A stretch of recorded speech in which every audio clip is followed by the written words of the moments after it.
गुरु नानक धन गुरु नानक।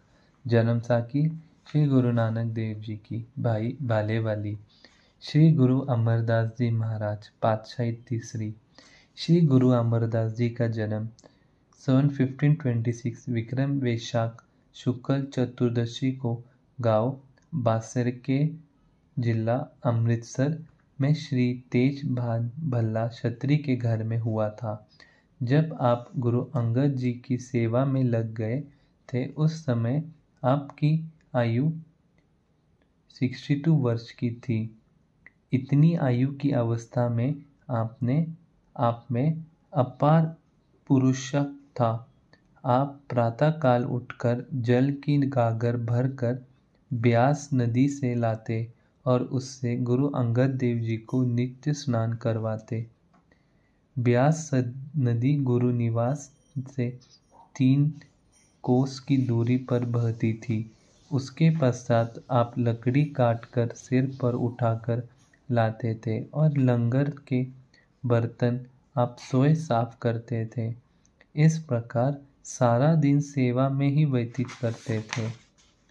एक दिन पौष मास में वर्षा और पवन का बहुत जोर था और रात्रि अंधेरी थी। उस समय आप पानी के घाघर ला रहे थे।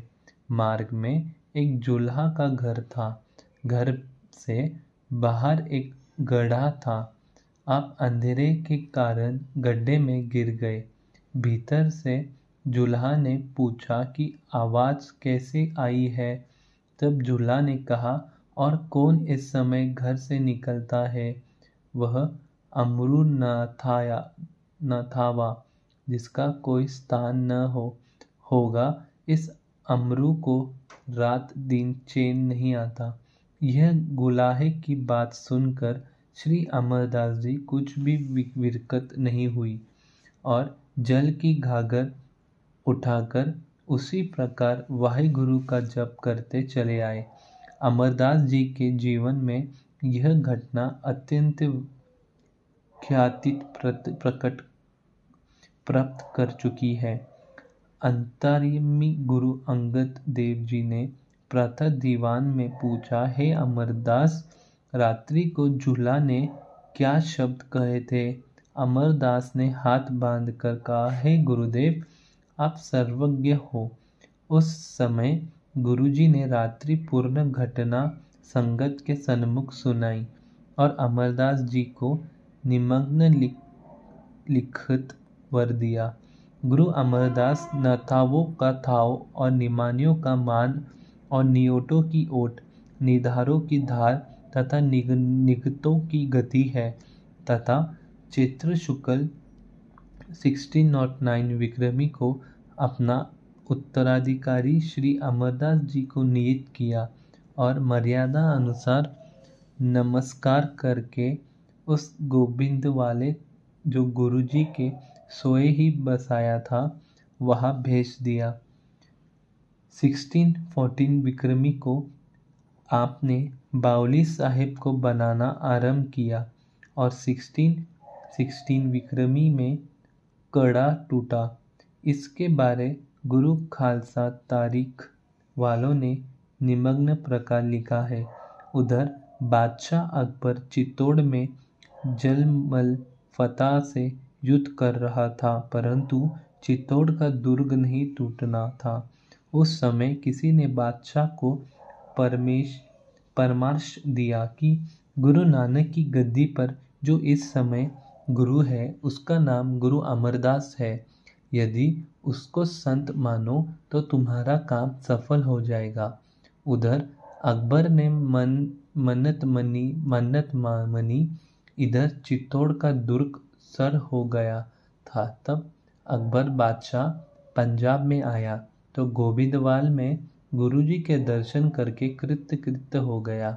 उस समय बादशाह ने 500 मोहर गुरुजी के अर्पण की, जो गुरुजी ने गरीबों को बांट दी थी।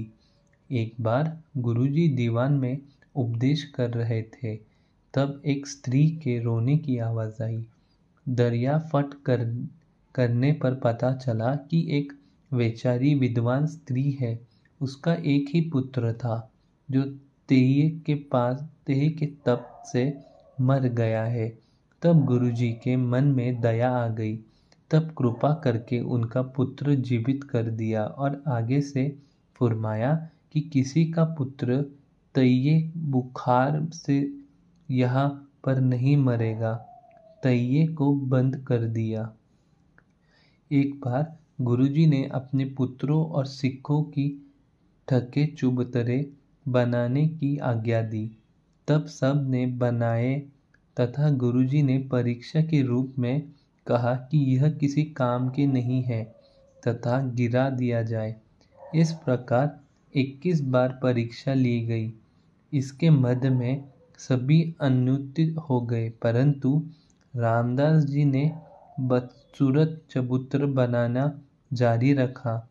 बस गुरुजी उस पर प्रसन्न हो गए और भाद्र शुक्ल 13 चतुर्दशी को 1639 विक्रमी में अपना उत्तराधिकारी विधिपूर्वक रामदास जी को नियत कर दिया। गुरु अमरदास जी तो सदैव सवा पहर एक कुर्टी को पकड़कर तपस्या किया करते थे, फिर जनता में उपदेश करते थे। जो आपने बावली बनाई उसी की 84 सीढ़ियाँ हैं। अब वह गुरु घर के प्रेमी प्रत्येक पौड़ी पर स्नान करके जपजी साहेब के 84 पाठ करते हैं तथा उसकी 84 कट जाती है। गुरु अमरदास जी महाराज 39 वर्ष 3 मार्च 13 दिन गुराया करते, 105 वर्ष 4 मास संपूर्ण आयु भोग कर संवत 1639 विक्रम भाद्रपद की पूर्णिमासी को गोविंदवाल विखे ज्योति ज्योत समा गए, अर्थात आपका महाप्रस्थान हुआ। वाहिगुरु जी का खालसा, श्री वाहिगुरु जी की फतेह। धन गुरु अमरदास जी, धन गुरु अमरदास जी।